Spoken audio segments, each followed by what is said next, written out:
UP के मुख्यमंत्री योगी आदित्यनाथ ने शुक्रवार को लोकरगंज प्रयागराज में भूमाफिया के अवैध कब्जे से मुक्त कराई गई जमीन पर प्रधानमंत्री आवास योजना शहरी के अंतर्गत निर्मित 76 आवासों का बटन दबाकर लोकार्पण करते हुए आवास के लाभार्थियों से संवाद भी किया।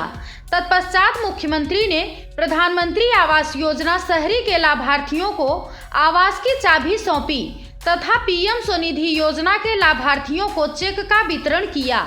इस दौरान मुख्यमंत्री ने 768 करोड़ रुपए लागत की 226 विकास परियोजनाओं का लोकार्पण और शिलान्यास किया तथा जनसभा को संबोधित किया।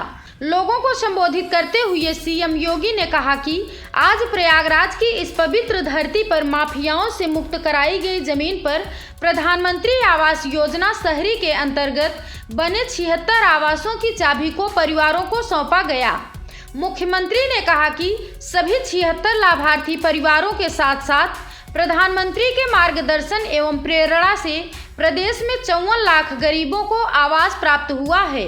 मैं उन सभी परिवारों को इसके लिए बधाई देता हूं, उनका अभिनंदन करता हूं।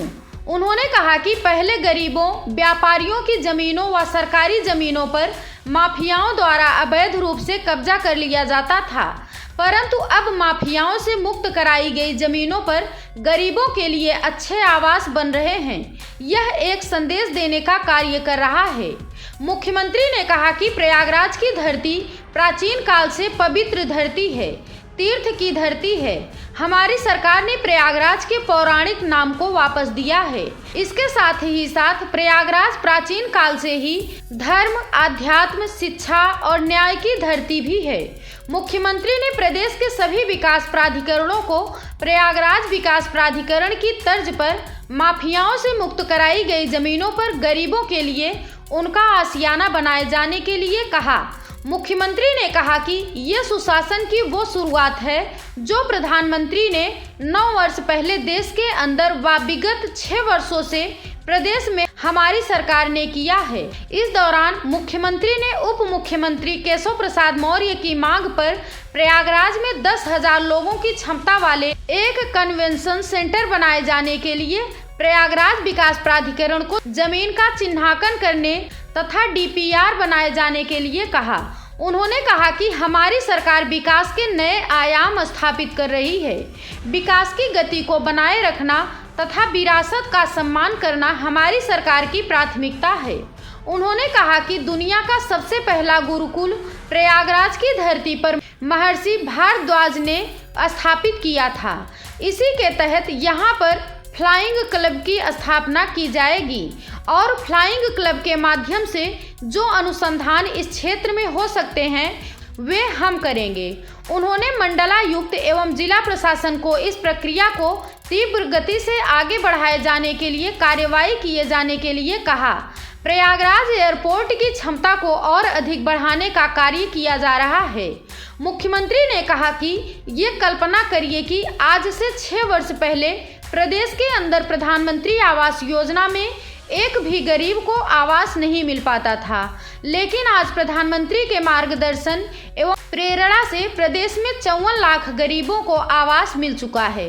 उन्होंने कहा कि ऐसे पात्र लोगों को चिन्हित किया जा रहा है जिन्हें अभी तक आवास नहीं मिल पाया है। उन सभी को जल्द से जल्द आवास उपलब्ध होगा।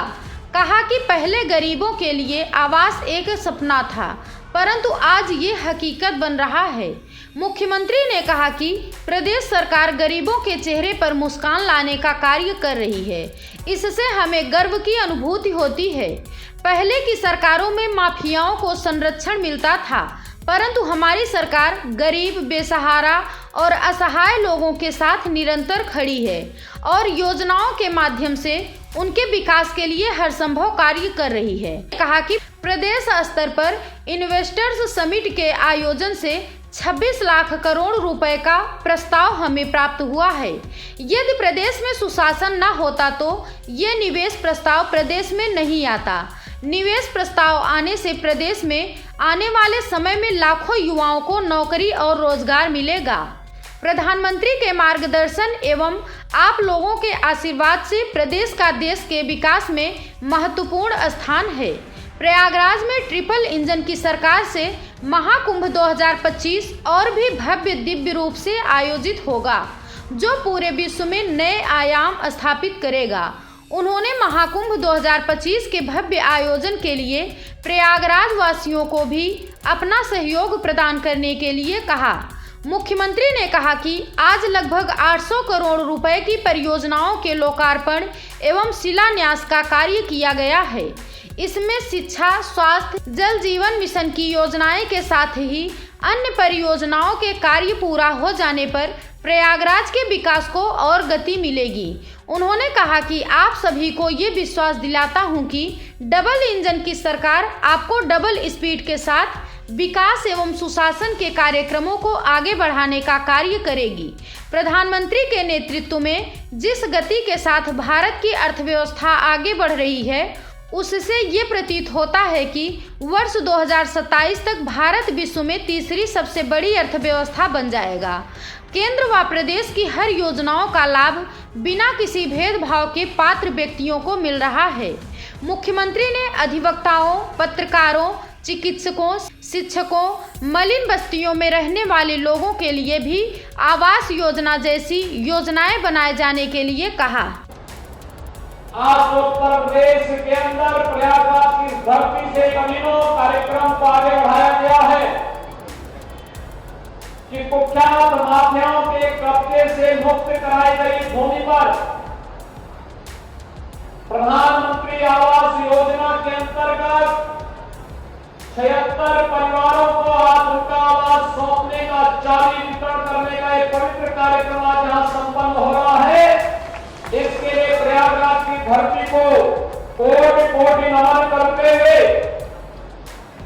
मैं उन सभी 76 परिवारों के साथ साथ अब तक प्रदेश के अंदर आदरणीय प्रधानमंत्री मोदी जी के मार्गदर्शन और प्रेरणा से और उनके अनुकंपा से जिन 54 लाख गरीबों को एक आवास प्राप्त हुआ है, उन सबका भी हृदय से अभिनंदन करता हूं, बधाई देता हूं। पहले के 76 आवास है, लेकिन इसके पीछे एक पवित्र भाव है। याद करिए, ये वही प्रदेश है जहां 2017 के पहले गरीबों की भूमि पर, व्यापारियों की भूमि पर, सरकारी भूमि पर कोई भी माफिया, कोई भी दबंग आकर के कब्जा कर लेता था, गरीब देखता रहता था। लेकिन अब उन्हीं माफिया और दबंगों से छुड़ाई गई भूमि पर गरीबों के लिए आशियाना बन रहे हैं, अच्छे भवन बन रहे हैं। यह अपने आप एक महत्व है और प्रयागराज प्राचीन काल से हमारी धरती पवित्र धरती रही है। ये तीर्थों की भूमि है, प्रयागराज तीर्थ है। ये हमारा सौभाग्य है।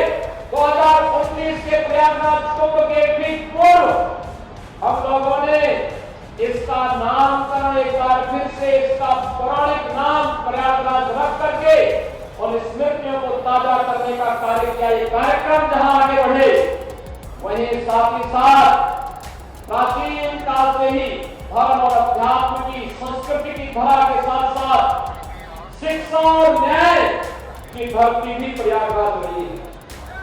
और आज जब प्रदेश भर के सभी विकास प्राधिकरण इस कार्यक्रम के साथ जुड़े हुए हैं, मैं इस अवसर पर सभी विकास प्राधिकरणों से कहूंगा, वे भी अपनी माफियाओं से छुड़ाई गई जमीनों पर ऐसे ही गरीबों के लिए आशियाना बना करके भव्य आयोजन माननीय जनप्रतिनिधियों की उपस्थिति में करवा करके उन गरीबों को उनका अधिकार देने का कार्य करेंगे, तो यह लोगों के मन में एक नया विश्वास पैदा करेगा। भाइयों बहनों, कल्पना करिए, आज से 6 वर्ष पहले उत्तर प्रदेश के अंदर प्रधानमंत्री आवास योजना में एक भी गरीब को आवास नहीं मिल पाता। 2014 में सरकार प्रधानमंत्री मोदी जी के नेतृत्व में बन गई थी, लेकिन उत्तर प्रदेश में जो सरकार थी वह गरीबों के बारे में नहीं सोचना चाहती थी। भारत सरकार लिखती थी कि आवास देना चाहते हैं, लेकिन भाइयों बहनों, प्रदेश की सरकार आवास नहीं देना चाहती थी। और अब आप देख रहे होंगे, अब तक आवास से उत्तर प्रदेश में पिछले 6 वर्ष के अंदर 54 लाख गरीबों को एक आवास मिल चुका है। 54 लाख गरीबों को। और अभी तो केशव जी का खजाना खुलने वाला है, वहां से 10 लाख नए आवास की नई घड़ी निकलने वाली है, जो ग्रामीण क्षेत्र के लोगों को प्राप्त होगा। भाई पूछ रहा था गरीबों से, आप देख रहे होंगे जो कभी सपना भी नहीं देखते थे कि आवास उनका भी बन पाएगा, उनका भी आवास होगा। एक सपना था, लेकिन अब वो हकीकत बन गई है। आपने देखा होगा क्या उनके चेहरे पर मुस्कान थी। जीवन भर व्यक्ति कार्य करता था, मेहनत करता था, अंतिम समय में भी किराए के मकान पर रहने के लिए जहां तहां झोपड़ी डाल करके रहने के लिए मजबूर होना पड़ता था। एक गरीब के पास उसका आवास मिल जाना उसके स्वावलंबन का आधार बनता है, उसके विकास का आधार बनता है, उसके परिवार के सम्मान का आधार बनता है, उसके बच्चों के लिए, उसकी आने वाली पीढ़ी के लिए नई प्रेरणा बनती है। और यह आवास उसी सुविधा के साथ जोड़ने के कार्यक्रम का हिस्सा है। और जब 2021 में हम लोगों ने इस कार्यक्रम को किया था, तब सिद्धार्थनाथ जी उस समय कहते थे क्या ये समय पे पूरा हो जाएगा? मैंने कहा चिंता मत करिए, समय पे पूरा भी होगा और इसी भव्यता के साथ हम इन गरीबों को वितरण करने का काम भी करेंगे। और भाइयों बहनों, आज सब कुछ अंतर्गत से इस बात की अनुभूति हुई कि हम लोगों का सत्ता में गरीब के साथ खड़े हो गए। पहले की सत्ताएं माफियाओं के साथ खड़ी होती थी, इसलिए प्रदेश में कभी नहीं कर पाता।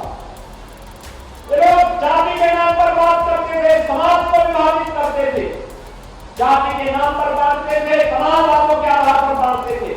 लेकिन जब किसी गरीब की, किसी कमजोर पर, किसी माफिया के अत्याचार से मुक्त करने की बात होती थी, ये लोग माफिया के साथ खड़े होते थे, अपनी जाति के साथ नहीं खड़े होते थे, किसी गरीब के साथ नहीं खड़े होते थे, किसी व्यापारी के साथ भी नहीं खड़े होते थे। लेकिन भाइयों बहनों, आज मैं गर्व के साथ कह सकता हूं, एक डबल इंजन की सरकार जिस मजबूती के साथ आज कार्य कर रही है, इन गरीबों को मिलने वाला ये मकान इसी का प्रमाण है।